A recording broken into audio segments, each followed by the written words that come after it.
Messieurs, dames, bonsoir.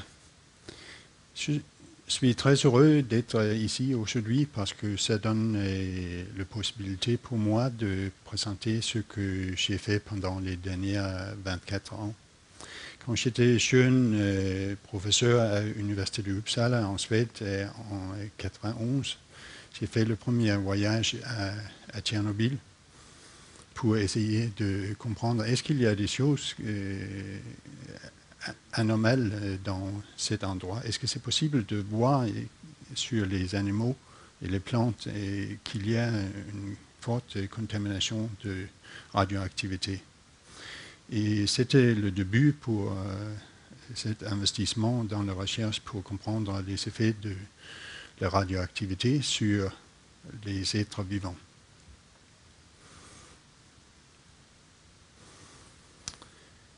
Aujourd'hui, c'est possible de faire le tourisme à Tchernobyl, même si c'est toujours très dangereux de vivre là. Et ici, vous pouvez voir notre équipe de recherche en 2012. Nous sommes chaque année entre 5 et 15 personnes qui essayent de faire la recherche avec les moyens très, très restreints. Le financement, c'est très difficile de trouver. Et excusez-moi.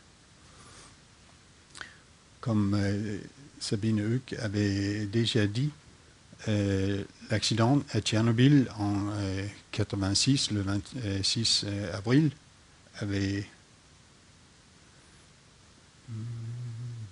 Oui, ici. Ici, c'est le réacteur à Tchernobyl, juste à la frontière entre Ukraine et Bélarus. C'est un peu délicat cet ordinateur. Et il y a une grande quantité d'isotopes radioactifs en Ukraine, mais aussi à Bélarus et aussi là-haut, entre la frontière entre Bélarus et Russie.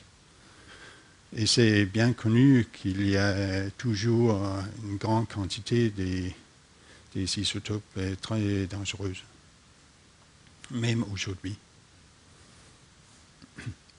Et il y a aussi en Europe, un peu partout, les contaminations.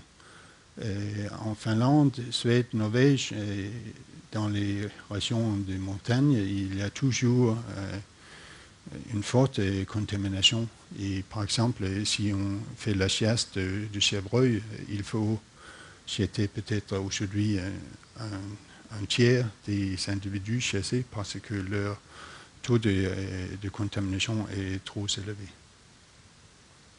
Même on ne peut pas manger les champignons aujourd'hui dans les régions contaminées en Finlande, Suède et aussi en Autriche et Italie. C'est pas seulement en Europe, on trouve des traces de Tchernobyl. Comme vous pouvez voir ici, il y a aussi une contamination en Afrique du Nord, en Asie et même en Amérique du Nord. C'est aussi le cas pour la contamination à Fukushima au Japon. Vous pouvez voir ici la distribution des contaminants de cesium dans le monde d'origine de Fukushima. Et il y a des grandes surfaces en Amérique du Nord contaminées par le cesium, même aujourd'hui. En Europe, il y a assez peu, sauf dans cette région de l'Atlantique du Nord.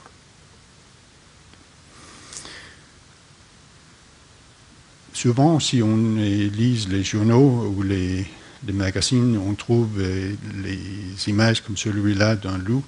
Et il y a des histoires sur une grande abondance des animaux sauvages comme les cerfs, les élans, les loups, les aigles et même un ours. Et c'est peut-être pas étonnant parce qu'il y a plus de 30 villages complètement évacués.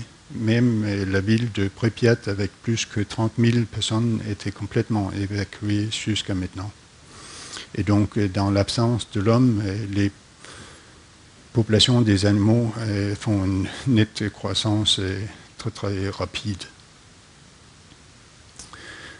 Et on peut ajouter à ça les chevaux de Przewalski qui étaient relâchés dans le zone contaminée, dans le zone d'exclusion par les scientifiques ukrainiens.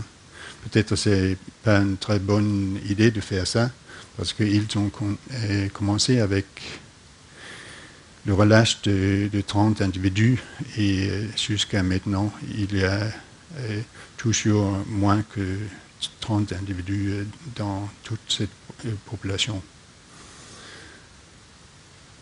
Je suis complètement sûr qu'entre vous, il y a un grand nombre de personnes qui ont vu sur la télé les programmes faits par Arte sur les animaux et les êtres vivants dans les zones d'exclusion à Tchernobyl, avec beaucoup des animaux comme les cerfs. Malheureusement, cet documentaire, c'est une histoire un peu fausse, parce que après c'était produite et montrée dans toutes les chaînes de télévision en Europe, et même en Amérique du Nord et au Japon. Un de mes collègues qui travaille pour le CNRS avait fait la découverte que les séquences avec les cerfs, c'était des séquences filmées en Allemagne, dans les zones non contaminées. Et cet aspect de ce documentaire, ce n'était pas décrit dans le film. Donc c'est facile de démontrer qu'il y a beaucoup des animaux si on fait le film d'ailleurs. Maintenant, et aussi plus tard pendant cette présentation, je vais montrer un peu des photos pour laisser vous comprendre les effets de la radiation et l'environnement. Ici, vous pouvez regarder le réacteur qui est toujours très étonnant et la ville de Pripyat. Juste après l'accident, en 1986, il y avait une grande forêt, nommée maintenant la forêt rouge, qui était complètement morte. Tous les arbres avaient une couleur brun et rouge, et ils ont puis tombé au sol. Mais même aujourd'hui, 28 ans après l'accident, on trouve les troncs comme en 86, les troncs complètement durs. Et c'est étonnant parce que dans les forêts, s'il y a un arbre qui meurt, les petits micro-organismes changer les troncs jusqu'à poussière et sol après quelques années. Et ça, c'est quelque chose qui se passe pendant une période de 10 à 15 ans, pas 28 ans. Donc il y a des choses bizarres à Tchernobyl. Dans la ville de Pripyat, il y avait aussi des milliers d'enfants. Et on peut aujourd'hui même regarder des scènes comme celui-là. Il y a des gros bâtiments avec des appartements complètement vides toujours. Mais dans la zone d'exclusion à Tchernobyl, aujourd'hui, il y a un certain nombre de personnes âgées qui étaient revenues dans leur maison et ils aimeraient bien passer leur dernière année chez eux, même s'il y a une contamination dans ces endroits-là. Et voilà quelques-unes qui ont passé la frontière à cette zone d'exclusion pour réétablir leur vie dans la zone de contamination. L'Ukraine, c'est un pays assez pauvre. Les gens font toujours les choses dans leurs champs avec les chevaux. Ici, ils sont en train de mettre les pommes de terre et le foin. Et si on fait le petit voyage de Kiev à Tchernobyl, il y a plein de gens autour des routes qui sont en train de vendre les fruits et les légumes. malheureusement, il n'y a pas de contrôle de taux de radiation dans ces aliments. Et même si j'ai travaillé à Tchernobyl depuis 1991, j'ai jamais vu un dosimètre ou quelqu'un qui est en train de faire la mesure de radiation dans les aliments.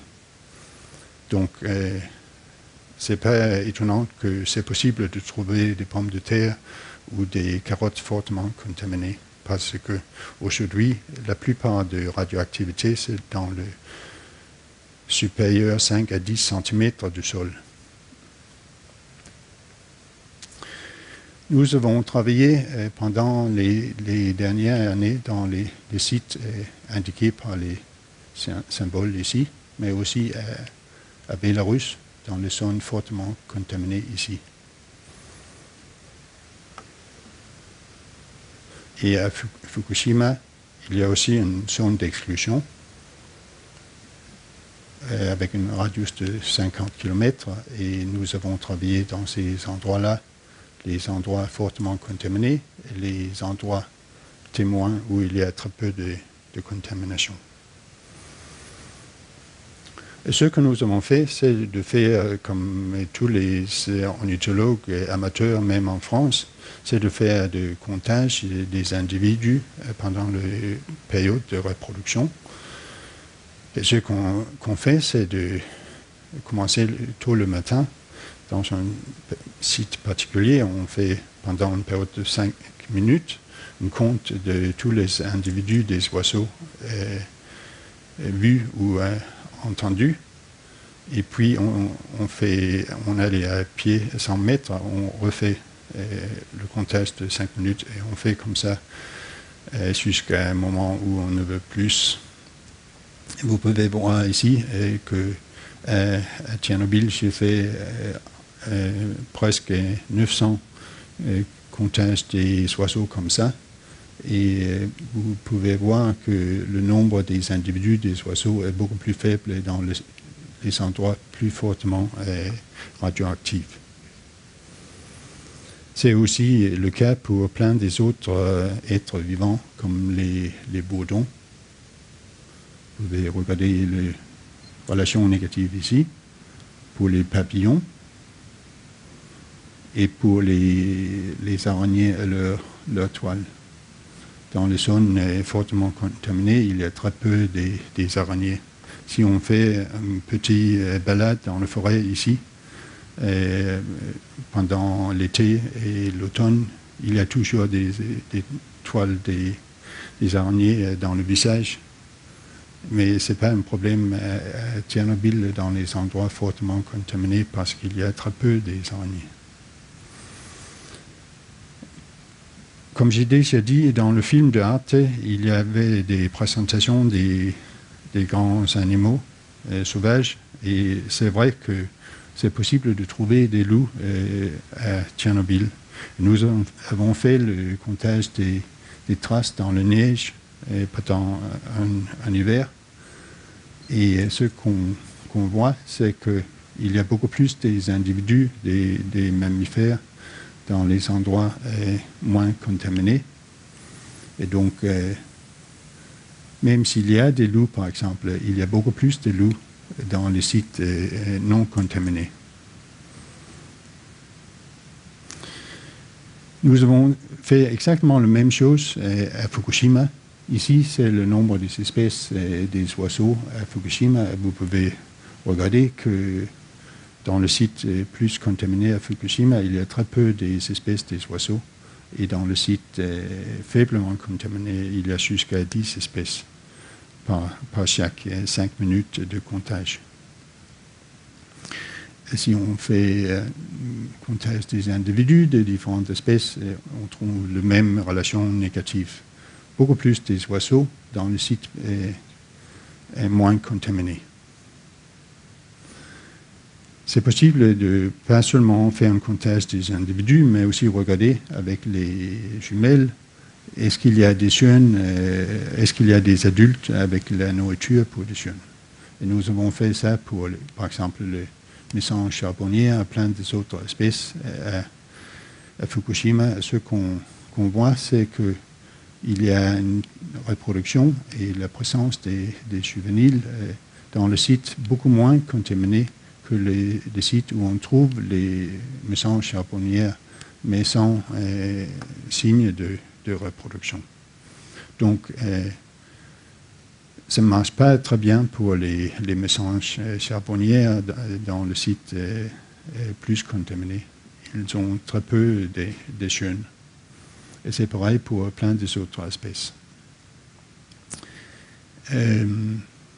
Ici, je voudrais faire une présentation, un petit vidéo, mais ce n'est pas possible parce que j'ai fait sur mon Mac. Et ici, c'est le royaume de Bill Gates. Et il n'aime pas le Mac, seulement les PC. Mais vous pouvez trouver les deux vidéos, plusieurs autres, sur notre site web et je vais donner l'adresse à la fin de la présentation.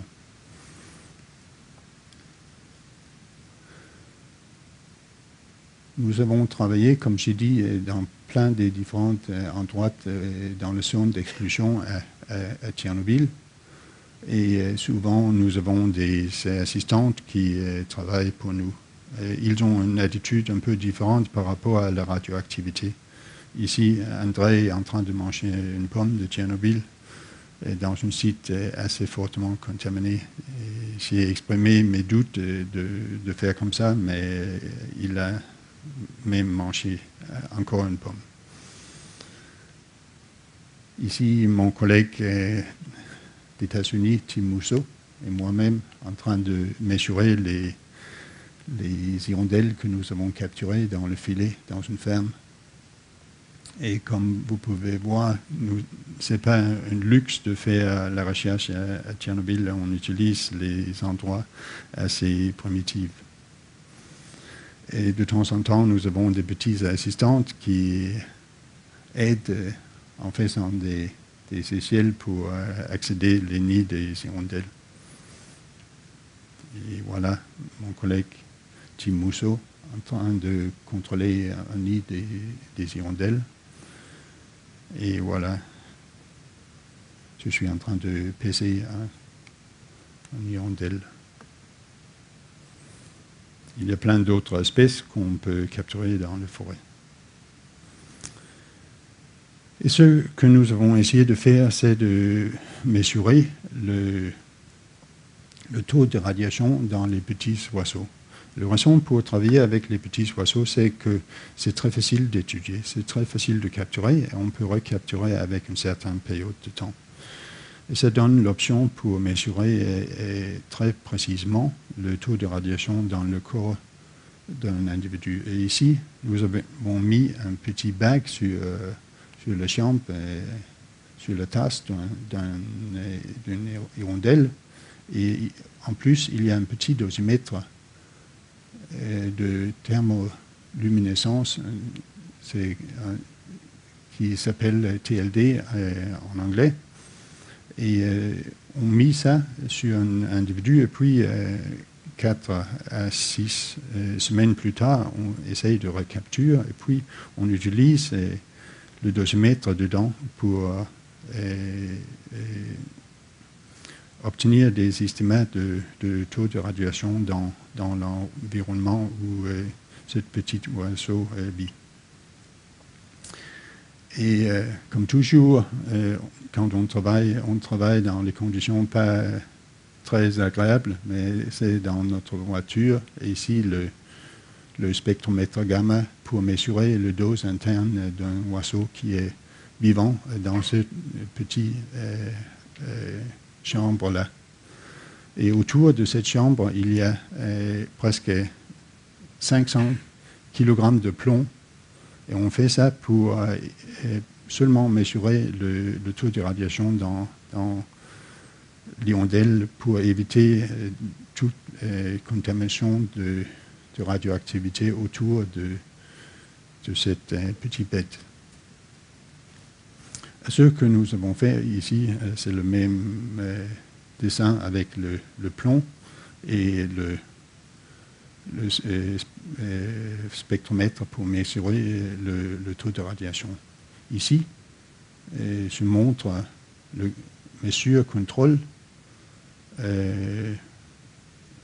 pour cette petite chambre en absence de l'hirondelle en bleu et en rouge avec l'hirondelle. Ce que vous pouvez voir, c'est le nombre des clics faits par cette machine. C'est pareil pour le contrôle et pour la présence d'une hirondelle, sauf dans ce site-là. Vous pouvez voir que les taches rouges sont supérieures à les taches bleues. Et si on regarde les différences entre les deux courbes, on arrive à quelque chose comme ça. Il y a ces petites montagnes-là, c'est lié à césium-137, un des contaminants radioactifs dans l'environnement, et ici dans ce petit boisseau. On peut utiliser des autres appareils pour faire la même chose. Ici, vous pouvez voir la quantité de radioactivité par rapport à les caractéristiques des différents isotopes, et la machine donne même le nom de isotope radioactif césium-137. C'est les appareils utilisés aussi dans les aéroports maintenant pour garder contre le terrorisme. Qu'est-ce qu'on peut faire avec ça? Oui, on peut regarder lequel est le taux de radiation dans le dosimètre sur les chambres des différentes espèces des oiseaux et le taux de radiation dans l'environnement. Ce qu'on voit, c'est que, indépendante de période, il y a une relation positive entre la radioactivité dans le dosimètre sur les chambres et la radioactivité dans l'environnement où se vit ce petit oiseau. Ça veut dire que s'il y a plus de radioactivité dans l'environnement, il y a aussi plus de radioactivité à l'intérieur d'un petit oiseau qui vit dans cet endroit. Et on peut même regarder le dose interne, ce qui se trouve dans le corps de cette hirondelle par rapport à ce qu'on trouve à l'extérieur dans l'environnement, et toujours on trouve une relation positive. Et très nette, ça veut dire que ce qu'on trouve dans l'environnement, on se trouve aussi à l'intérieur des êtres vivants comme les hirondelles. Même si c'est des migrateurs qui font beaucoup de vols, c'est toujours le cas que la dose interne, c'est positivement lié à la taux de radiation dans l'environnement. Est-ce qu'il y a des moutons à Tchernobyl? Oui, et même on peut voir ça. Il n'y a pas de moutons comme celui-là, même pas comme celui-là. Mais c'est quelque chose qu'on peut regarder facilement. Ici, quelques photos des pins dans les forêts autour de Tchernobyl. La structure normale des pins, c'est les troncs droits comme celui-là ou celui-là. Cette anomalie-là est liée à la radiation, et ça se trouve chez beaucoup des individus dans les forêts contaminées. Ce n'est pas seulement les plantes, aussi les animaux. Ici, quelques-unes des gendarmes qu'on trouve aussi à Paris. C'est le phénotype normal. Ici, il y a une tache très, très petite, et donc il y a une déformation. Ici, il y a un individu avec beaucoup de couleurs noires, beaucoup plus que les individus normaux. Et c'est pareil aussi pour plein des autres individus. Et ce qu'on trouve, c'est que le pourcentage des anomalies, c'est fortement positivement lié à la taux de radiation dans l'endroit où nous avons fait le comptage des anomalies. Donc, c'est possible de voir les effets de radiation facilement sur le terrain, et chez les plantes et aussi chez les animaux comme ces petits bêtes ici. On peut faire la même chose pour les hirondelles. On peut même obtenir des estimats de taux de mutation, de la fréquence des mutations dans les individus. Et on peut faire ça à base des prises du sang des adultes, les mâles et les femelles, 1 et 2 dans ce cas-là, et il y a 3 jeunes. Vous pouvez voir ici une mutation, parce que cette bande-là, cette bande de génétique, c'est pas présente chez le mâle, le père, et pas chez la mère non plus. Et donc c'est une vraie mutation. Ce qu'on voit facilement à base de cette étude que nous avons faite est une relation négative entre le taux de mutation et le taux de radiation. Les populations autour de Tchernobyl ont beaucoup plus de mutations que les témoins ukrainiens des endroits pas contaminés et aussi dans les sites non contaminés en Italie. Il y a plein d'autres études faites sur le taux de mutation, par exemple chez le blé. C'est une autre mesure de mutation, mais ce que se voit, c'est que dans les sites non contaminés, le taux de mutation est beaucoup plus faible que dans les sites contaminés. Et ce n'est pas seulement chez les marqueurs génétiques, on peut même regarder le nombre de mutations dans les arbres vivants. Ici, c'est toujours les pins. Ici, une branche avec une curieuse densité des petites branches. Et on peut faire un contraste de ça dans les forêts. Et ce qu'on trouve, c'est une forte relation positive entre le nombre des mutants et le taux de radiation. Dans les sites plus contaminés, il y a plus de mutations. On peut même regarder les cellules et la fréquence des cellules endommagées. Ici, ADN dans les spermatozoïdes, une hirondelle.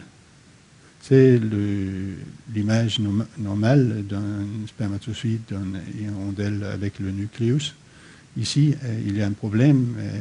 Le nucléus était endommagé et on voit cette comète, cette queue de ADN endommagé autour de nucléus.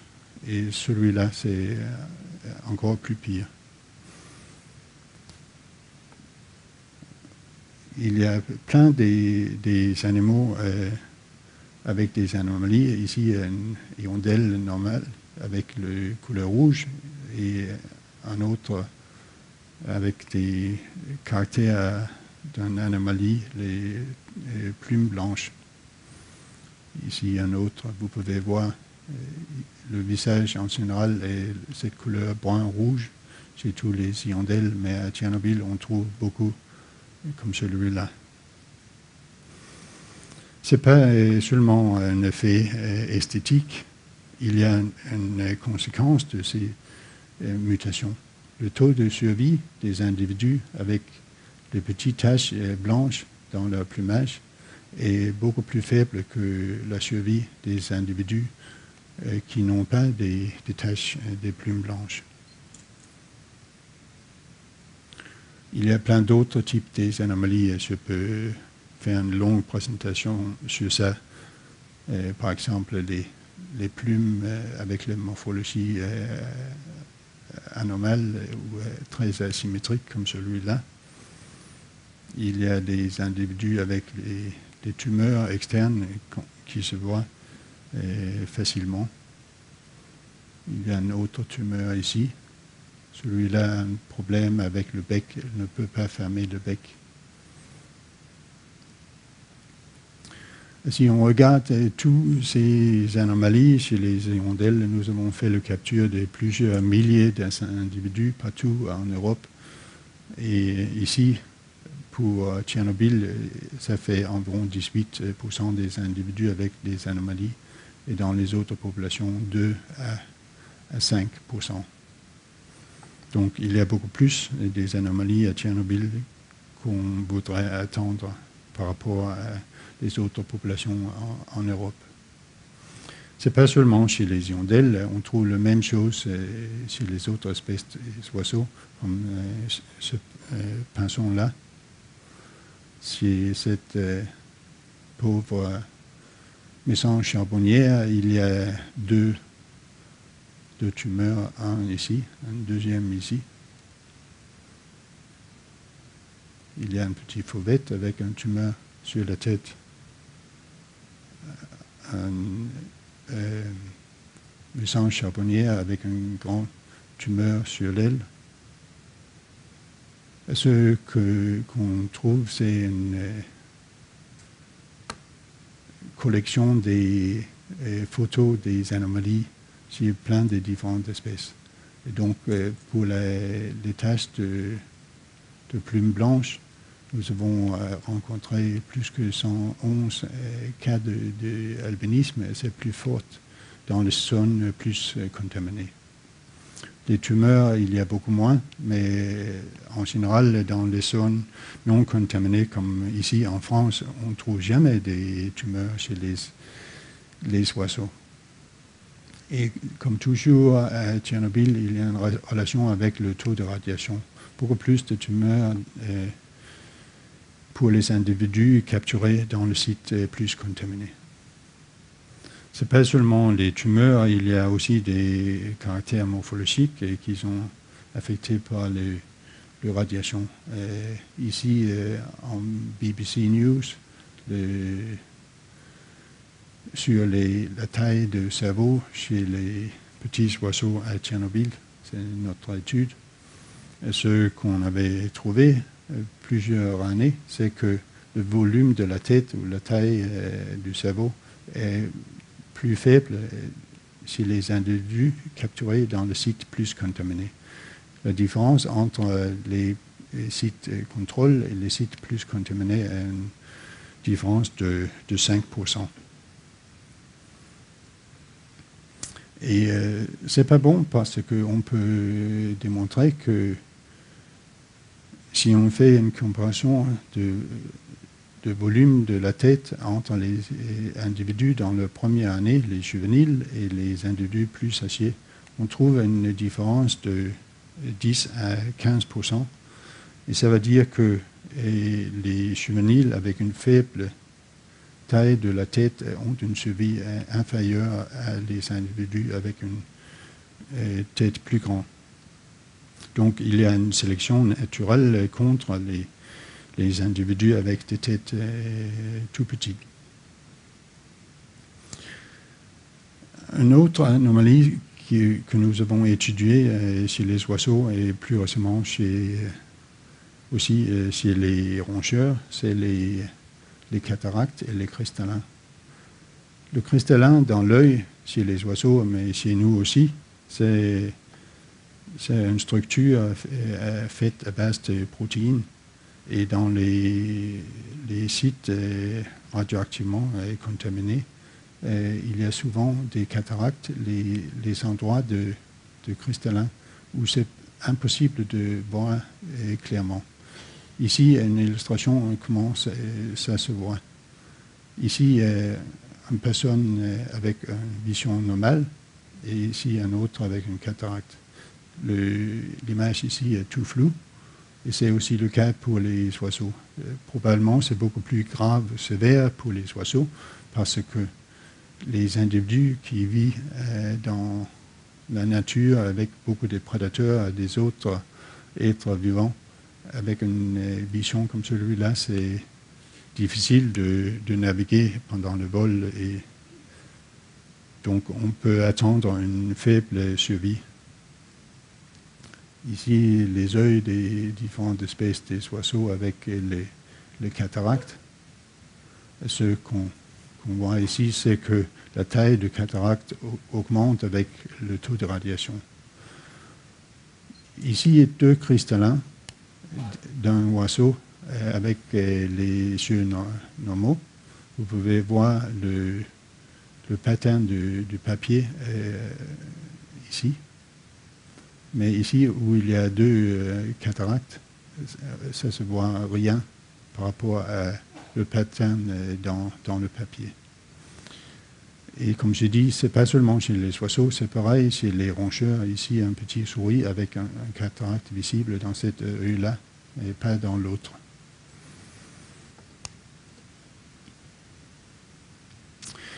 Donc, il y a beaucoup des anomalies morphologiques, pas seulement la couleur, mais aussi la taille du cerveau et avec les effets sur les yeux. Ce n'est pas évident comment survivre pour les oiseaux et les animaux sauvages à Tchernobyl et à Fukushima. Donc, on voudra attendre une réduction de taux de reproduction et de survie dans les sites plus contaminés. Et c'est qu'est-ce qu'on trouve. Par exemple, si on regarde les spermatozoïdes, ici, s'il y a une merle, ici, il y a une anomalie parce que l'acrosome, cette partie de spermatozoïde est absente. Et c'est impossible de féconder un œuf avec un spermatozoïde comme celui-là. Cet phénotype-là, c'est le spermatozoïde avec une morphologie normale. Si on fait le contest de beaucoup de spermatozoïdes, c'est plein de différents individus, de différentes espèces. Ici, il y a environ 10 différentes espèces dans les zones contaminées autour de Tchernobyl, dans les zones contrôle non contaminées en Ukraine. Ça se voit que le pourcentage de spermatozoïdes avec des anomalies, c'est environ 32%. Et dans les populations contrôle, ça fait environ 5%.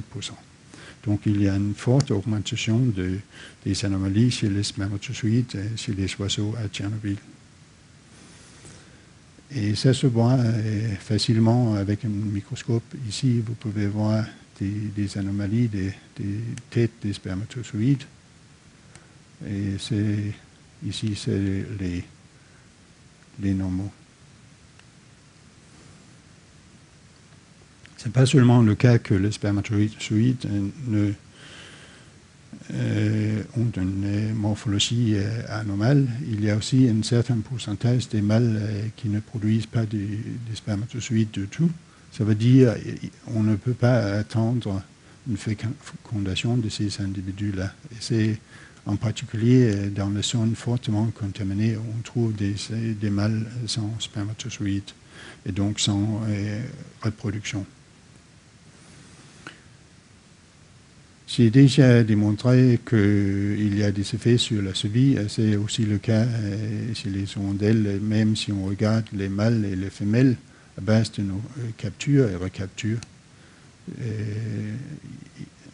La survie est beaucoup plus élevée dans les sites non contaminés. Et ce n'est pas curieux que c'est comme ça, parce que, comme j'ai déjà dit, il y a plein de raisons morphologiques pourquoi on voudrait attendre une réduction de taux de survie à Tchernobyl. Nous avons fait le comptage et le recapture des individus d'une quinzaine de différentes espèces des oiseaux dans les sites fortement contaminés à Tchernobyl, dans les sites moins contaminés et dans le site de contrôle en Europe de l'Ouest. Ce que vous pouvez voir, c'est le taux de survie adulte. En Europe de l'Ouest, c'est exactement le même comme dans le site faiblement contaminé en Ukraine, mais dans les sites fortement contaminés, le taux de survie est très faible. Donc, c'est des patterns pas spécifiques pour les hirondelles, c'est chez plein de différentes espèces des oiseaux qu'on trouve une réduction de taux de survie.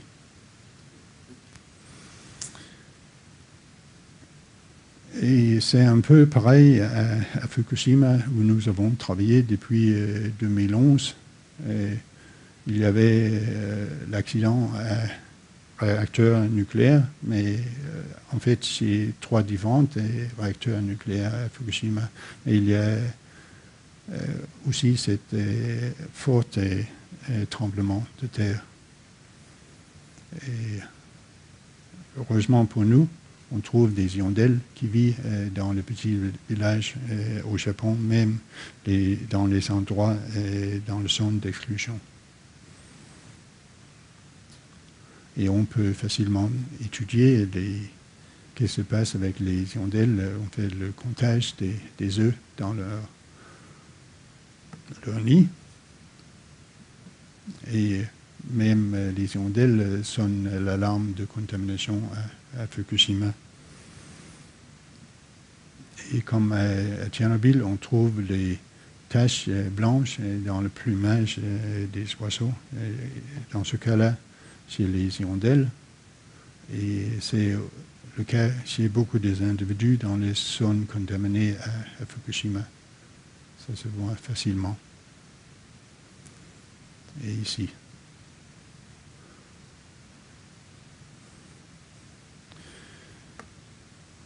À Fukushima, ce n'est pas seulement les hirondelles qui démontrent des effets de radiation. Il y a aussi les effets chez les maisons charbonnières, comme j'ai démontré avant. Et il y a plein d'autres organismes qu'on peut voir avec des effets négatifs. Ici, quelques chenilles mortes, seulement dans les régions fortement contaminées, pas dans les sites non contaminés. Et ça se voit facilement si on fait une petite balade dans l'autour du réacteur à Fukushima. C'est aussi le cas si on regarde la symétrie des toiles des araignées. Dans les sites plus contaminés, il y a beaucoup plus d'irrégularités. Et ça donne les problèmes par rapport à la capture des proies pour les araignées. C'est beaucoup plus difficile avec les anomalies dans les toiles comme celui-là.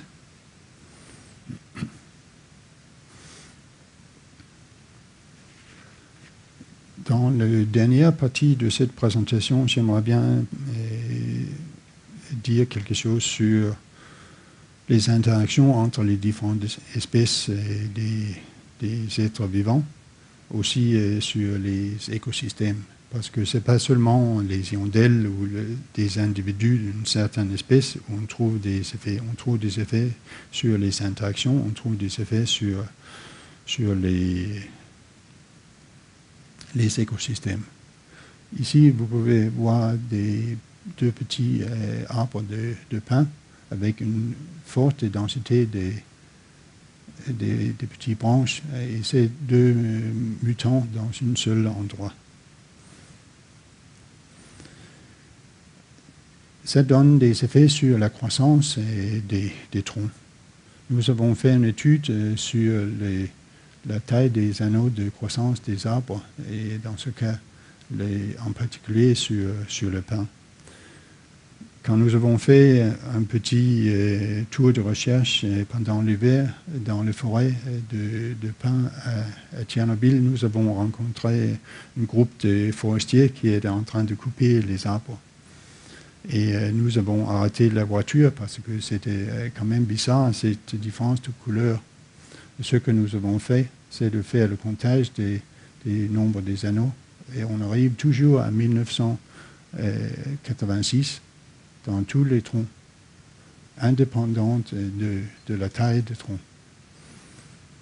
Et nous avons demandé à les forestiers, qu'est-ce que c'est que ça? Pourquoi est-ce qu'il y a une telle différence? Et ils ont dit, oui, mais c'est évident, c'est le gel. Parce que c'est pendant l'hiver, et donc c'est seulement cette partie à l'extérieur des troncs qui est gelée. Et donc, j'ai demandé à eux, mais comment c'est possible pour le gel de compter à 1986 dans tout le tronc? On voudrait attendre un certain nombre des erreurs si c'était les effets au hasard, comme celui fait par le gel. Et donc, après cette expérience, nous avons décidé d'étudier la taille des anneaux de croissance chez les pins. C'est assez simple à faire parce qu'on prend un petit morceau de tronc, Et le même problème, le problème plus grand, c'est le froid, parce que ça fait environ moins 20 degrés et un peu de vent pendant cette expérience. Et ici, nous sommes en train de mettre le petit morceau de bois dans une paille. Et il ne faut pas faire des erreurs dans ce cas-là. Et puis, on fait ça s'il y a des centaines des arbres dans le site fortement contaminés autour du réacteur, mais aussi ici et ici, et dans le site témoin où il n'y a pas de contamination. Et qu'est-ce qu'on peut voir? Oui, en fait, il y a des effets. Si on fait le taux de croissance moyenne, on arrive à une valeur relative de 0. C'est qu'est-ce qu'on voudrait attendre pour les arbres d'une certaine taille dans un site comme celui-là. Et pour chaque année, vous pouvez voir la croissance moyenne. Avant 1986, il y a certaines années très, très bonnes pour les pins. Il y a certaines années moins bonnes. Mais en général, il y avait très peu de fluctuations. L'année après 1986, c'était horrible pour les pins. Il y avait beaucoup moins de croissance qu'on voudrait attendre. Et c'était aussi le cas dans plusieurs autres années, même s'il y a certaines années où il y a une croissance positive par rapport à ce qu'on voudrait attendre pour les pins d'une certaine taille. Mais ce n'est pas seulement la croissance qui est perturbée. La qualité du bois est aussi perturbée. Ici, vous pouvez regarder les attaques des champignons, des micro-champignons, c'est les taches noires sur les troncs de pins à Tchernobyl. Et comme c'était le cas pour les anneaux de croissance, ici, les micro-champignons attaquent les troncs seulement jusqu'à 86 et pas avant.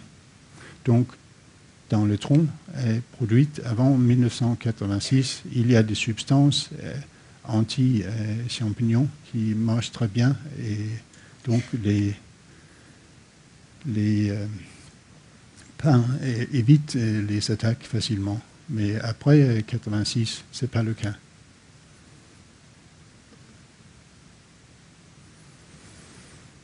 Comme j'ai dit au début de cette présentation, les troncs dans le forêt rouge restent toujours aujourd'hui très durs comme cette table-là. Et c'est bizarre parce qu'on voudrait attendre que les troncs aient disparu facilement depuis plusieurs années. Donc, nous avons postulé que peut-être il y a une faible décomposition parce qu'il y a très peu de micro-organismes qui vivent dans les sites très contaminés. Pour étudier si c'est le cas, nous avons fait la récolte des feuilles des différentes espèces des arbres dans un site non contaminé. Nous avons mis dans les petits sachets et nous avons pesé et puis nous avons déposé dans la végétation. C'était fait en septembre, comme ici. C'est mon collègue Tim Mousseau en train de travailler. Et puis 9 mois plus tard, en juin, nous avons essayé de retrouver avec le GPS les petits sachets. Ici, c'est un bag attaché à les sachets. Et voilà les sachets récupérés. Vous pouvez voir, il reste toujours une certaine partie des feuilles dans les sachets, mais c'est beaucoup moins qu'avant. Et s'il y a une faible abondance des micro-organismes et des champignons qui sont responsables pour les décompositions dans les sites plus contaminés, on voudrait attendre une relation entre le taux de décomposition et le taux de radiation. Et donc, nous avons allé au laboratoire pour faire le mesure des compositions. Nous avons pesé les feuilles après 9 mois. Et ce qu'on trouve, c'est la suivante. Pour les différents sites, nous avons trouvé une relation fortement négative entre les proportions des feuilles décomposées après 9 mois et le taux de radiation. La valeur d'un ici, ça veut dire que tout est disparu. Et vous pouvez voir facilement que le site plus contaminé, il reste beaucoup des feuilles dans les assiettes. Ça veut dire que la décomposition est très très faible dans les endroits comme celui-là. Et ça veut dire aussi que s'il y a une faible décomposition dans certains sites avec un fort taux de radiation, on voudrait attendre une accumulation de la litière. Et c'est qu'est-ce qu'on trouve. Dans le site plus contaminé, il y a jusqu'à 15 cm de litière dans la forêt au sol. Et cette abondance de litière, c'est lié à la proportion décomposée, comme vous pouvez voir ici. Donc, il y a vraiment des effets de radiation sur l'activité des micro-organismes et des micro-champignons dans le sol. Donc, il y a des effets interspécifiques. C'est aussi le cas dans plusieurs autres organismes, comme les insectes et la radiation. Ici, vous pouvez voir les petits pucerons en train de manger des liquides d'une plante. Et ce qu'on trouve, c'est que le nombre des arbres attaqués par les pucerons augmente avec le taux de radiation. Ça veut dire qu'il y a moins de défense efficace si les arbres subissent un taux de radiation très fort. J'ai déjà dit à vous plusieurs fois que plus que 30 villages étaient évacués juste après l'accident à Tchernobyl. Et ça veut dire que dans chaque village, il y a beaucoup de petites maisons avec des pommiers et des poiriers. Il y a toujours un pommier, un poirier dans chaque jardin. Et c'est les arbres d'un même âge parce que c'était fait pendant la période de l'Union soviétique. Et tous les arbres étaient plantés le même jour, la même souche, etc. Donc, ça donne l'option pour nous de regarder est-ce qu'il y a des effets de radiation sur l'abondance des fruits, est-ce qu'il y a des conséquences pour les pollinisateurs, est-ce qu'il y a des conséquences pour les frugivores, les espèces qui mangent des pommes.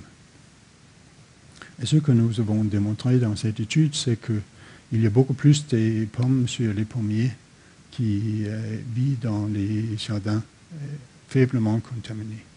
Dans les jardins fortement contaminés, il n'y a aucune pomme. Et le nombre de pommes, c'est lié à le nombre de papillons. J'ai déjà dit à vous au début que dans le site plus contaminé, il y a moins de papillons. Et donc, il y a moins de pollinisateurs. Et ça donne moins de pommes. Et s'il y a moins de pommes, il y a moins de choses à manger pour les frugivores comme le merle et des autres espèces. Donc, il y a des conséquences pour plusieurs différentes parties de l'écosystème de la radiation. Et c'est pas seulement maintenant, il y a aussi un effet pour l'avenir parce que le taux de régénération est lié à la radiation. On peut mesurer ça à base du nombre de jeunes arbres au-dessous des pommiers et du poirier. Et vous pouvez voir facilement, il y a une relation négative entre les deux variables. Donc, il y a beaucoup moins de jeunes arbres dans les jardins s'il y a beaucoup de contamination, s'il y a une forte contamination.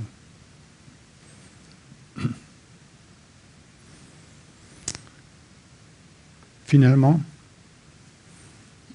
j'aimerais bien parler un peu sur l'homme, même si j'ai fait très peu de choses dans ces contextes-là, parce que c'est pas mon travail, je ne connais pas suffisamment pour travailler sur l'homme dans ce contexte. Mais ce que j'ai vu depuis beaucoup des années, et c'est aussi démontré dans cette étude-là, c'est que les gens qui habitent dans le petit village autour de Tchernobyl, ils mangent des choses particulières, comme tout le monde dans toute la planète. Mais à Tchernobyl, c'est malheureusement des choses dangereuses.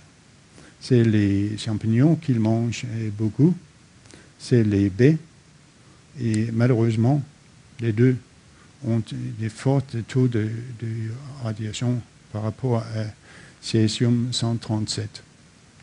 Ça veut dire que pendant la période de juillet jusqu'à janvier, pendant plusieurs mois, il y a une consommation très très forte des substances dangereuses parce que les gens font qu'est-ce qu'ils ont fait depuis très longtemps. Essaient de manger les choses qu'ils trouvent dans la forêt. Malheureusement, il n'y a pas une mesure de taux de radiation dans la nourriture. Et évidemment, le gouvernement ukrainien avait conseillé à la population de ne pas manger les choses comme ça. Mais c'est un peu difficile parce que c'est la tradition, c'est qu'est-ce qu'on avait fait depuis très longtemps.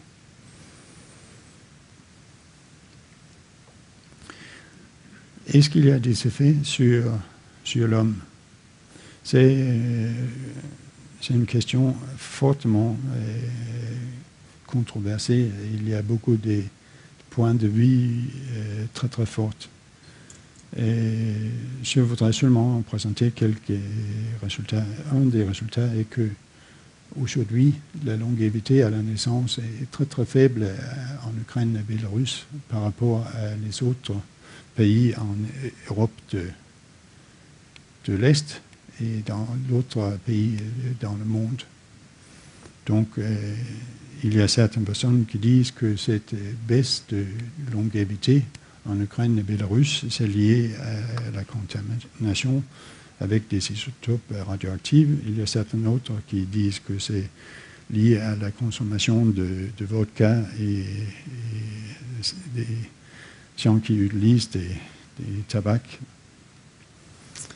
Si on regarde l'abondance ou le taux de cancer, par exemple pour les thyroïdes, on trouve une forte croissance pendant les dernières années pour Bélarus en particulier et moins pour l'Ukraine où il y a une grande partie de la population qui habite des sites non contaminés. Donc, c'est possible de voir sur certaines maladies qu'il y a une relation entre la contamination après l'accident en 1986 et la fréquence d'une telle maladie. J'ai une fois fait une petite visite à l'hôpital de cancer pour les enfants à Minsk, en Bélarus, parce que j'ai essayé d'établir une collaboration avec un professeur là. Et c'est qu'est-ce qu'on voit pendant une telle visite. Beaucoup des enfants avec le traitement anti-cancer, des centaines des individus. C'est toujours un peu choquant, même si c'est su que c'est qu'est-ce qui se passe dans l'hôpital. Bon. Et pour conclure, ce que j'ai essayé de démontrer, c'est que la radioactivité n'est pas invisible. Il y a plein des signes de radioactivité si on veut regarder. Beaucoup d'animaux sont devenus rares dans les zones contaminées. Les mutations sont très fréquentes. Les anomalies et les tumeurs sont abondantes chez les oiseaux. Et nous avons aussi des données plus récentes et obtenues cet automne sur les rongeurs. Le taux de reproduction et la survie sont réduits chez plein de différentes espèces. Et les effets sur les écosystèmes à Tchernobyl sont très graves. Pour ceux qui s'intéressent sur ce sujet, vous pouvez trouver nos publications scientifiques à ce site web-là. Il y a aussi beaucoup de différentes photos et beaucoup des articles des journaux et des magazines partout dans le monde. Et même vous pouvez trouver les deux petites vidéos sur les chants des oiseaux que je ne pouvais pas démontrer ici. Et c'est ouvert pour tout le monde. Merci beaucoup pour votre attention.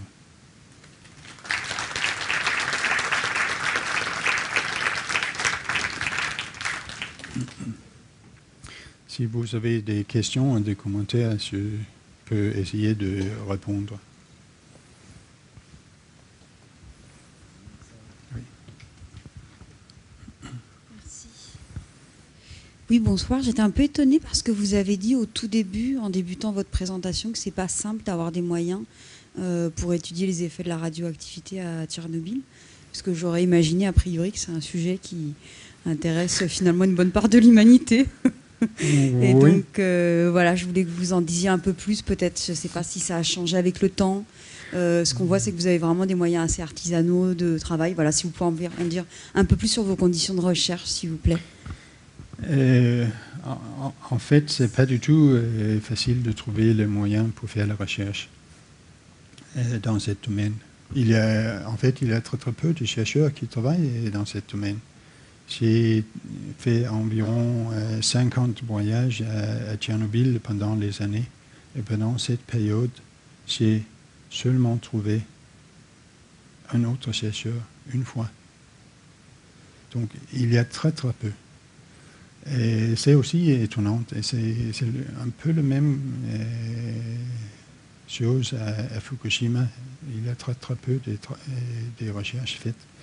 Ce n'est pas clair pour moi pourquoi c'est le cas. Nous avons essayé de convaincre nos collègues en Ukraine et Bélarus de participer à nos recherches ou établir des collaborations et sans succès.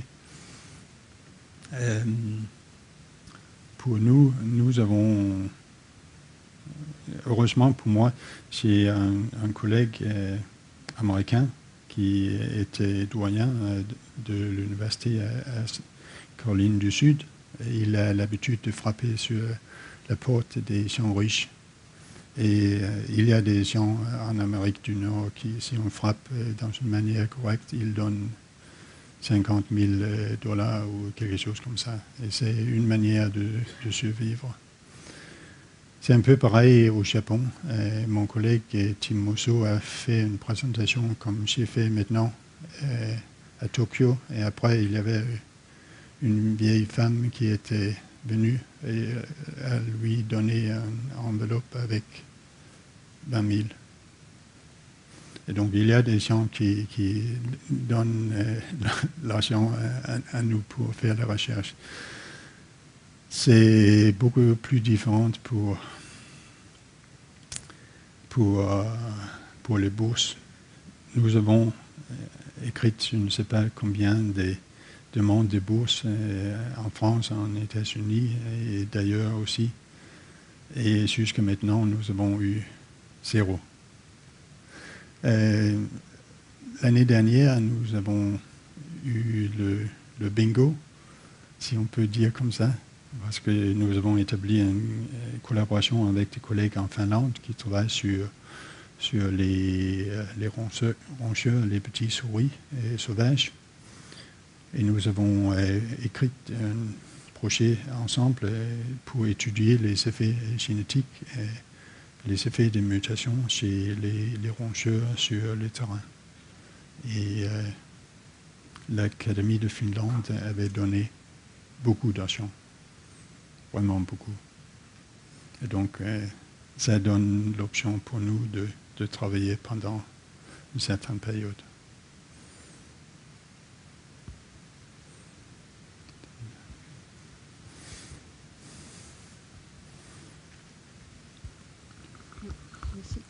Bonsoir, votre conférence était très intéressante. J'avais vu il y a quelques années à la télévision, mais vous avez dit que ce n'était pas votre spécialité, des images absolument terrifiantes d'enfants nés avec des malformations suite à Tchernobyl. Oui. Et également, je voudrais savoir à l'heure actuelle si le taux de contamination est toujours le même. Évidemment, on dit que ça dure des milliers d'années.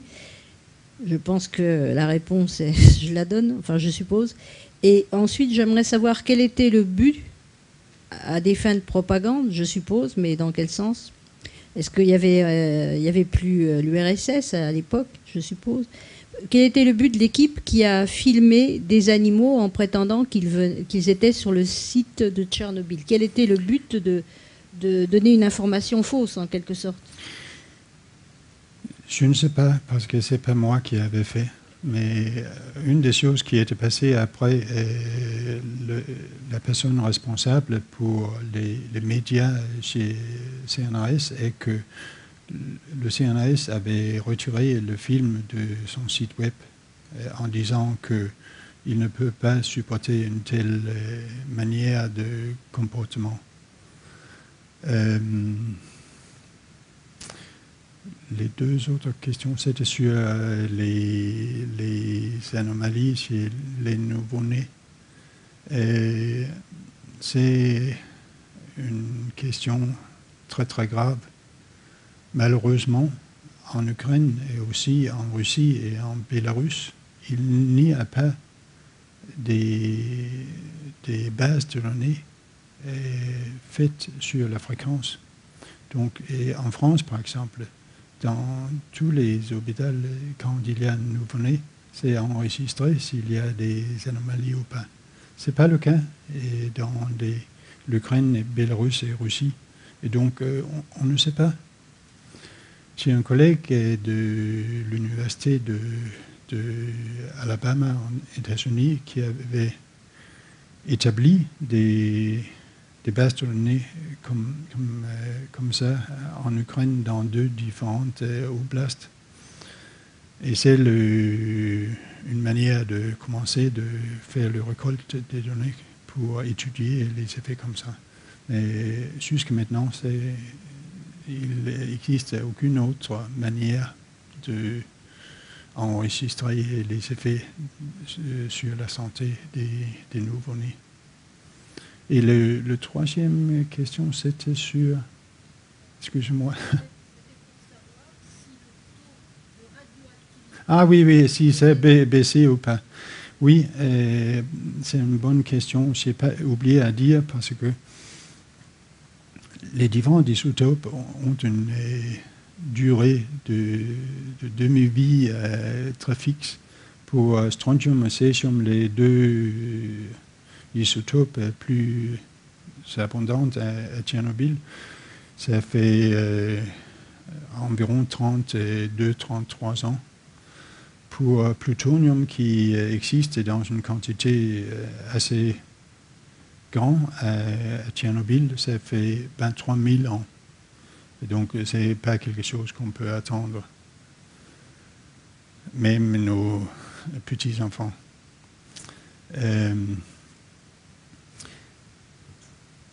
Les valeurs que j'ai données sur la demi-vie des isotopes, c'est les valeurs qu'on peut mesurer dans les conditions au laboratoire. C'est un peu différent dans la nature parce que, comme j'ai dit au début, presque toute la radioactivité dans les forêts, c'est dans le supérieur 5 à 10 cm du sol. Et donc, ça bouge, c'est quelque chose qui n'est pas stable parce que, comme j'ai démontré, il y a une quantité des isotopes non négligeable dans les plantes et dans le corps des oiseaux, par exemple. Il y a aussi beaucoup des insectes avec les quantités assez élevées. Et donc, même s'il y a une zone d'exclusion, toujours dans le même endroit, il y a une mobilité des isotopes est lié à les mouvements des insectes, des oiseaux, des mammifères. Et c'est un peu plus grave que ça, parce qu'un de mes postdocs qui a travaillé dans ce domaine, il a étudié les effets des feux. Il y a beaucoup de feux dans les endroits comme celui-là, en particulier parce qu'il y a une énorme literie dans les forêts plus contaminées. Et donc, on peut facilement avoir des très grands feux qui transportent les isotopes à l'autre endroit. Ce que mon postdoc avait fait, c'est de faire des estimats sur le transport des isotopes. Est-ce que c'est possible d'avoir un accident avec un très grand feu dans le zone d'explosion à Tchernobyl qui résulte d'un transport des isotopes jusqu'à Kiev et Moscou? Bien sûr, c'est le cas. Et ce qu'il avait démontré dans ses analyses est que dans un cas plus grave, on peut attendre peut-être jusqu'à 600 morts de cancer dans les zones autour de zones d'explosion liées à un tel transport avec le feu.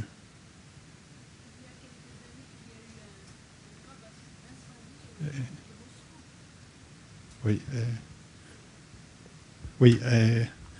Le commentaire était qu'il y avait des grands feux autour de Moscou. C'était vraiment le cas. C'est la raison pourquoi nous avons commencé de faire cette étude pour essayer de comprendre quels sont les effets d'un tel feu sur le taux de radiation dans l'environnement et sur les effets sur la santé chez l'homme.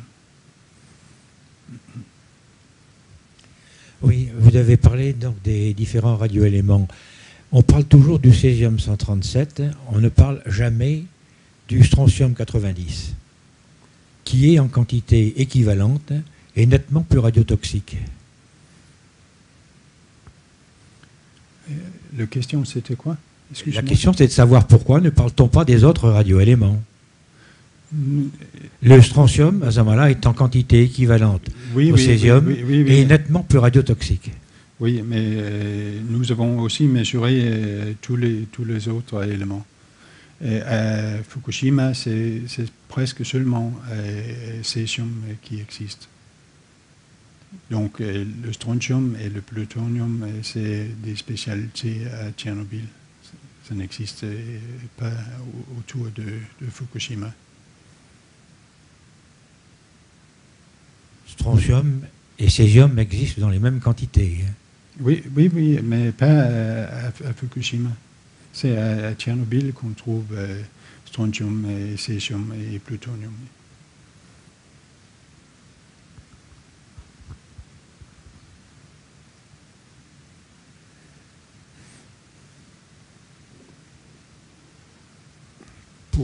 Pouvez-vous nous en dire un peu plus sur vos conditions de travail et celles de vos collaborateurs? Que faites-vous pour vous protéger?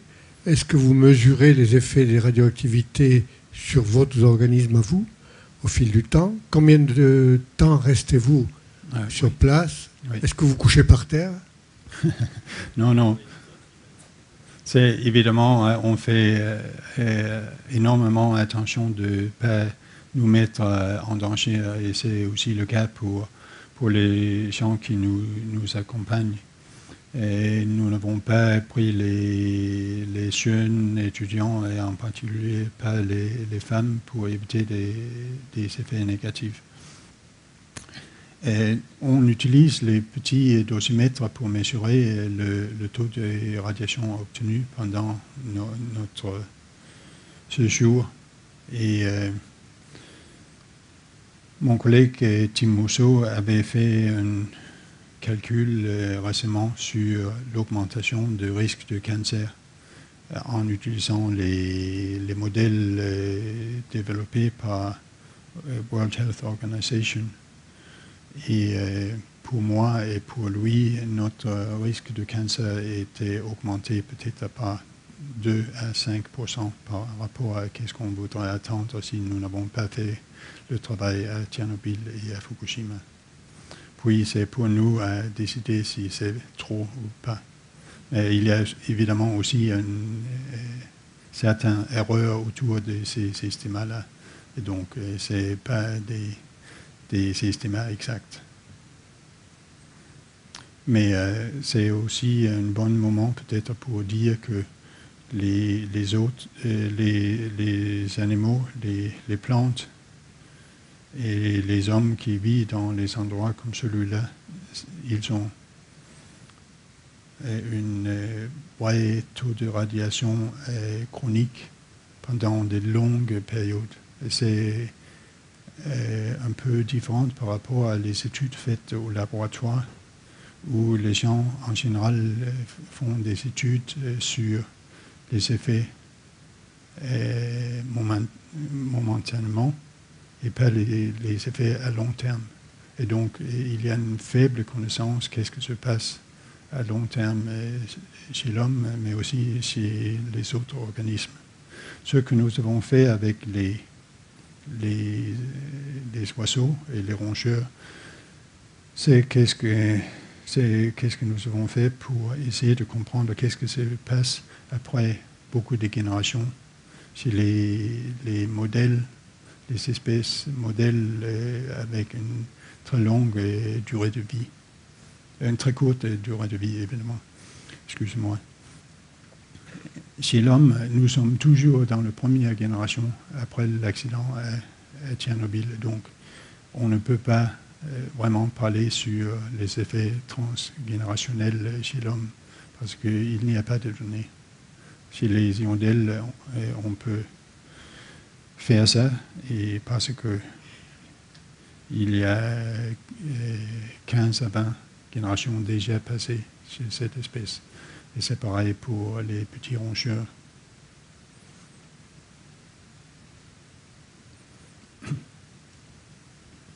Bonsoir. Nous achetons du colin et du saumon qui viennent des eaux qui baignent l'Alaska. Je crois qu'il y avait eu des courants qui étaient venus jusqu'à l'Alaska venant de Fukushima en 2011. Est-ce qu'il y a des équipes équivalentes à la vôtre qui ont fait des mesures? Merci. Merci à vous. Il y a beaucoup de mesures faites un peu partout dans le monde. En général, il y a aussi le seuil pour l'alimentation de l'homme, des animaux aussi. Je crois dans la plupart des endroits, ce n'est pas faisable de trouver un fort taux de radiation dans les aliments humains. Mais je ne suis pas complètement sûr, et la raison pourquoi je peux dire que je ne suis pas complètement sûr, c'est que l'année dernière, dans le marché à Océville, j'ai acheté des champignons d'origine de Bélarus. Et j'ai acheté un peu ramené à la maison pour mesurer. Et ça avait une forte contamination de radiation dedans. Et donc, même en France, c'est possible de trouver des aliments fortement contaminés parce que les aliments transversent les frontières facilement. Oui, il y a aussi une autre chose à dire dans ce contexte-là, c'est pour l'instant, il y a des négociations entre le CE et l'Ukraine par rapport à le transport des produits. L'Ukraine aimerait bien avoir accès au marché de CE. Si c'est le cas, c'est possible pour l'Ukraine de faire l'exportation des aliments pour l'homme. Et pour moi, au moins, je voudrais demander qu'il y ait un bon contrôle de qualité de cette nourriture pour ne pas endanger les gens dans les autres pays.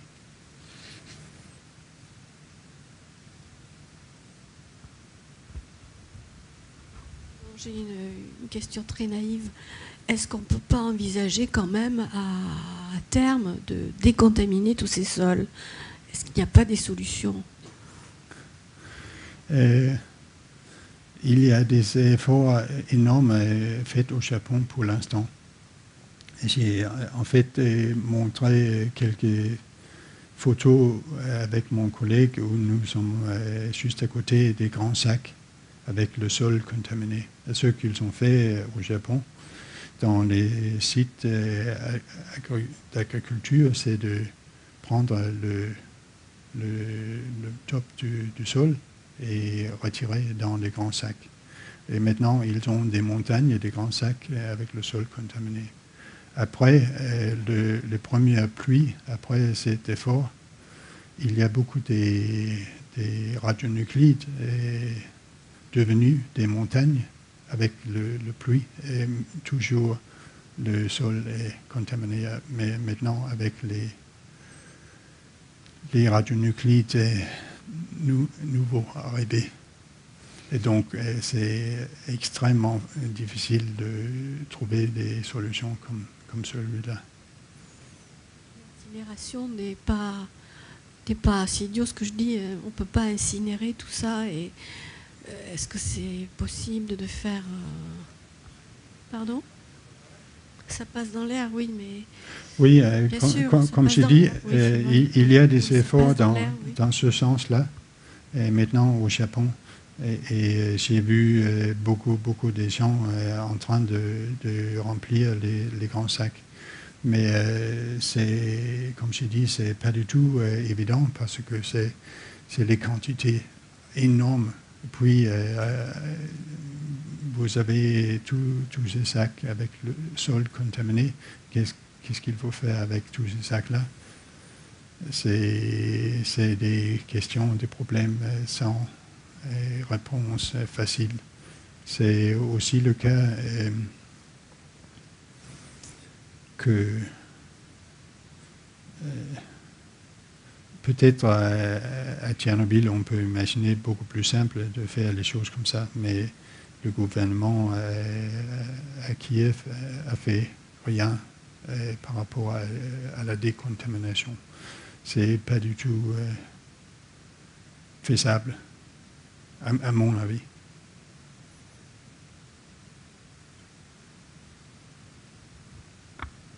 Les surfaces contaminées en Ukraine, Bélarus et Russie, c'est plus que 25 000 km².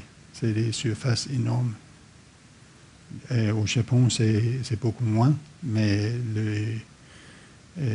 l'environnement est beaucoup plus différent. Il y a beaucoup de montagnes rocheuses et beaucoup de forêts. Comment nettoyer ça? C'est impossible.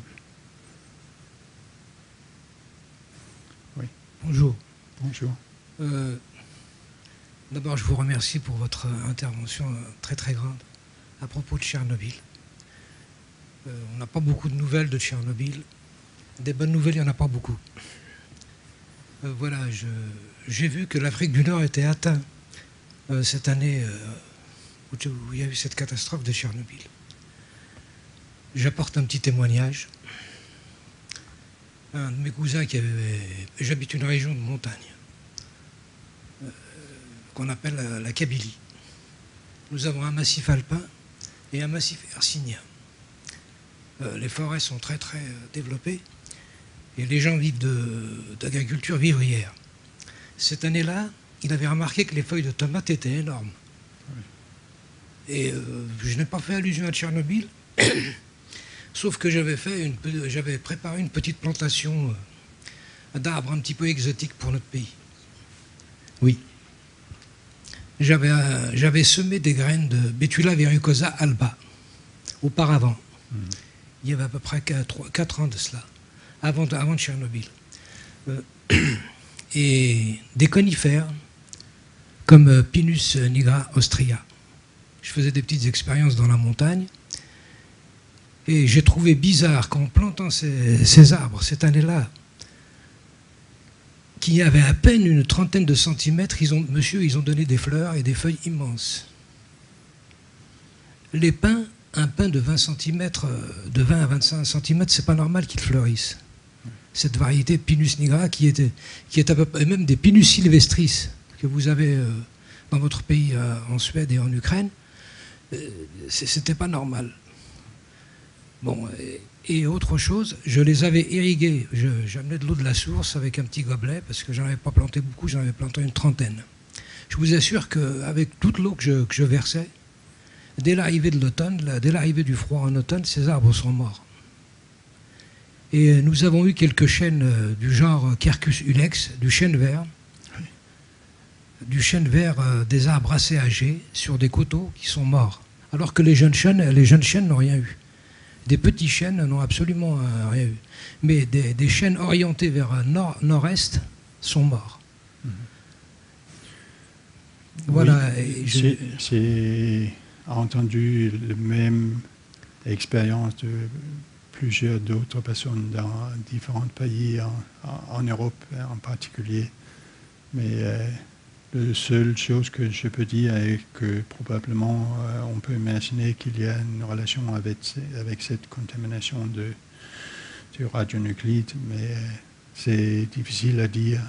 Je sais à base de mes expériences en Suède et en Finlande qu'il y a une forte variabilité spatiale dépendante de la pluie. Les endroits où le nuage radioactif était passé pendant les pluies étaient beaucoup plus contaminés que les autres endroits juste à côté où il n'y a pas de pluie.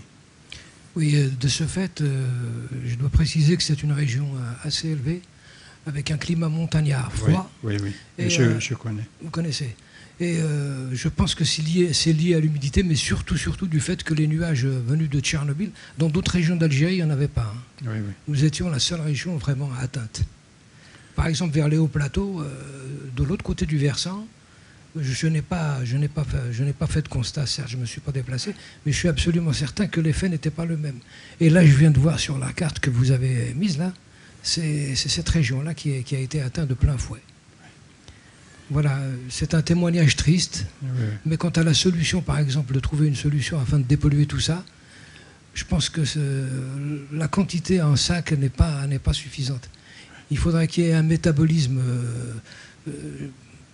naturel qui pourrait un petit peu faire recycler cela, un peu comme le cycle du carbone, mais ce qui ne serait pas, vu que nous n'avons pas beaucoup d'expérience passée sur ce fléau qui n'est pas naturel, mais qui est dû à une cause de négligence ou peut-être d'insuffisance de capacité humaine en ce qui concerne l'intention et l'attention.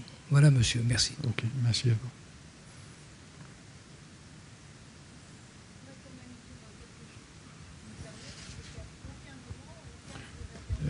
Attendez, s'il vous plaît. Attends. Je ne sais pas si les gens s'en rendent compte. Merci. Oui, je disais qu'à aucun moment, aucun de vos interlocuteurs ne parle d'arrêter, la nécessité absolue d'arrêter le nucléaire, de trouver d'autres sources pour faire tourner nos usines et autres, enfin ce qu'il en reste, parce qu'on est le monde entier, enfin le monde dit civilisé, est assis sur une bombe à retardement. Vous imaginez la France avec toutes les centrales nucléaires qu'elle a pour un si petit pays? C'est épouvantable. Et d'autre part, la dame parlait de la contamination des poissons qu'elle achetait, enfin je ne sais quoi, mais elle doit savoir comme n'importe qui que toute la mer est contaminée. Il suffit de lire des articles et des livres et de voir les documentaires. Ce n'est pas que Tchernobyl qui contamine la mer, c'est toutes les pollutions diverses. Voilà, c'est tout ce que j'avais à dire. Et puisque vous intéressez, vous êtes spécialisé dans toutes ces pollutions dues, hélas, au nucléaire, ça serait intéressant que vous puissiez participer à des conférences qui permettraient à nos dirigeants de supprimer complètement l'énergie nucléaire. Voilà. Merci.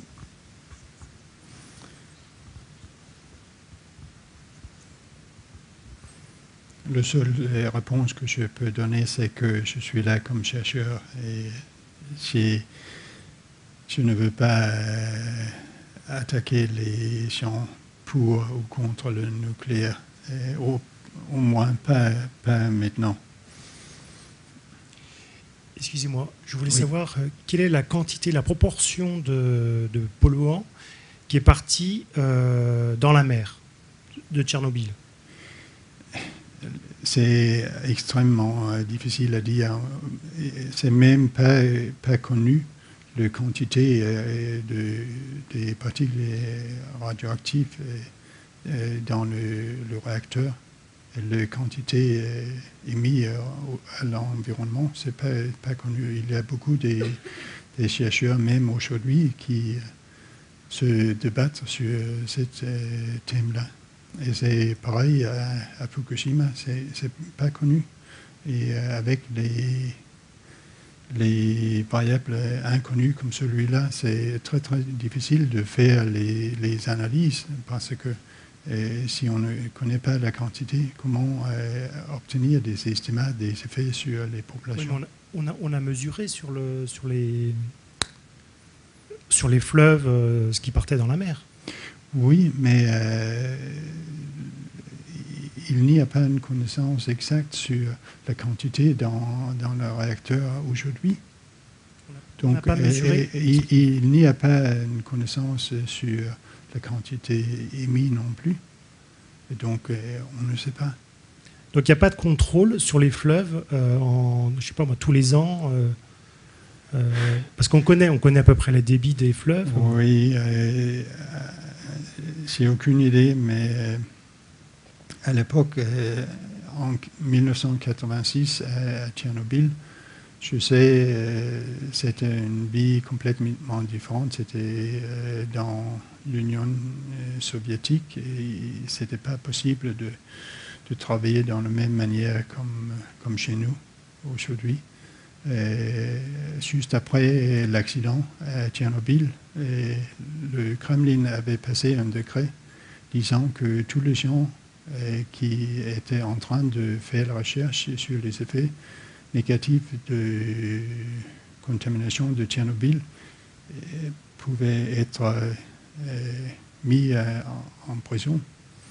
J'ai plusieurs collègues qui étaient mis dans leur maison, disant que ce n'était pas possible de sortir.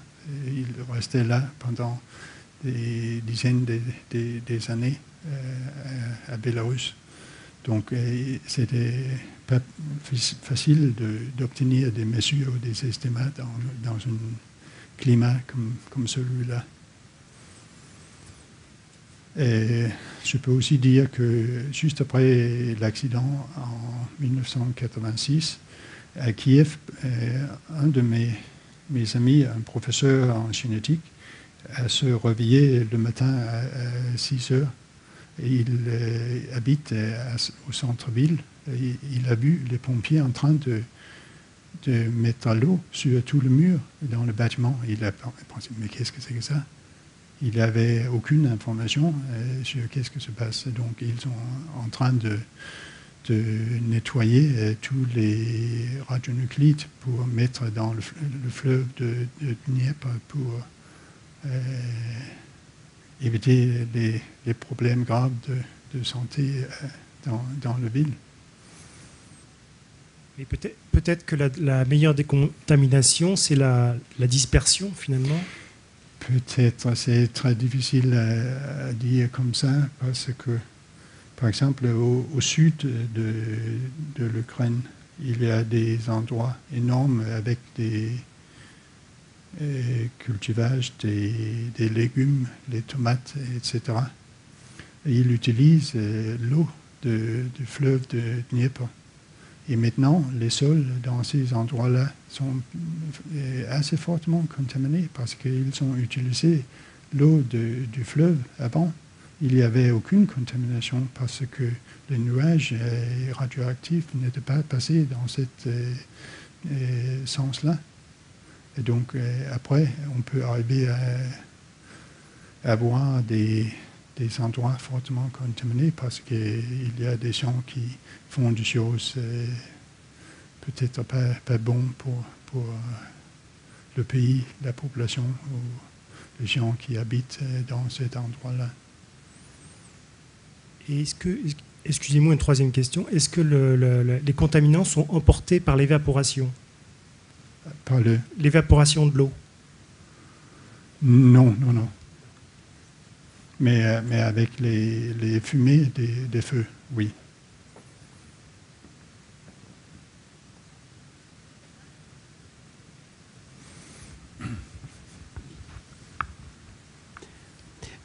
Bonjour et merci.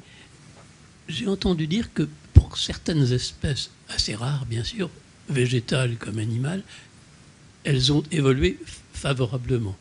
C'est-à-dire que le hasard leur a été favorable. Est-ce qu'il y a du vrai là-dedans? Parce que ça n'a pas l'air d'être une information qui n'était pas bidon. Il y a quelques années, j'avais vu ça, je ne sais plus où. Et en fait, ce que nous avons trouvé, c'est que chez les oiseaux, par exemple, il y a certaines espèces qui ne baissent pas leur population dans les zones contaminées. Et donc, il y a une variabilité interspécifique en termes de susceptibilité à la radiation. Et c'est pareil pour les plantes, pour les insectes. Et donc, pour moi, comme chercheur, c'est intéressant parce que lesquels sont les facteurs qui minimisent les effets négatifs chez certaines espèces et pas chez l'autre? Lesquels sont les mécanismes physiologiques liés à ce problème? Et nous avons travaillé assez beaucoup dans ce domaine pour comprendre lesquels sont les mécanismes qui jouent un rôle pour maintenir des populations de grande taille de certaines espèces et pas l'autre.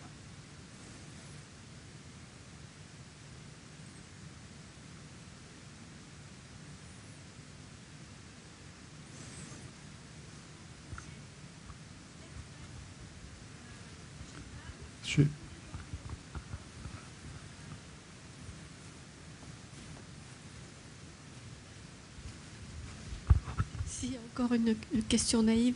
Vous parliez d'espèces qui résistent mieux, des végétaux en particulier. Est-ce que si on pouvait trouver lesquels peuvent agir sur ces sols, on ne pourrait pas justement les planter pour... Est-ce que c'est une vue de l'esprit ou est-ce que vous croyez essayer de décontaminer quand même ces terres? C'est les plantes sauvages. Et c'est la raison pourquoi ils ne sont pas perturbés par la contamination. Ce n'est pas qu'ils utilisent les isotopes, ce n'est pas qu'ils peuvent vivre dans les endroits contaminés. C'est les plantes sauvages qu'on, en général, n'utilise pas du tout. Donc, il n'y a aucune raison de eux planter parce qu'il n'y a pas des utilisations.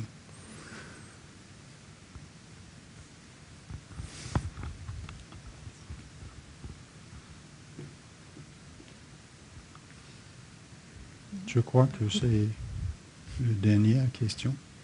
S'il n'y a pas l'autre. Non, Merci beaucoup. Merci infiniment.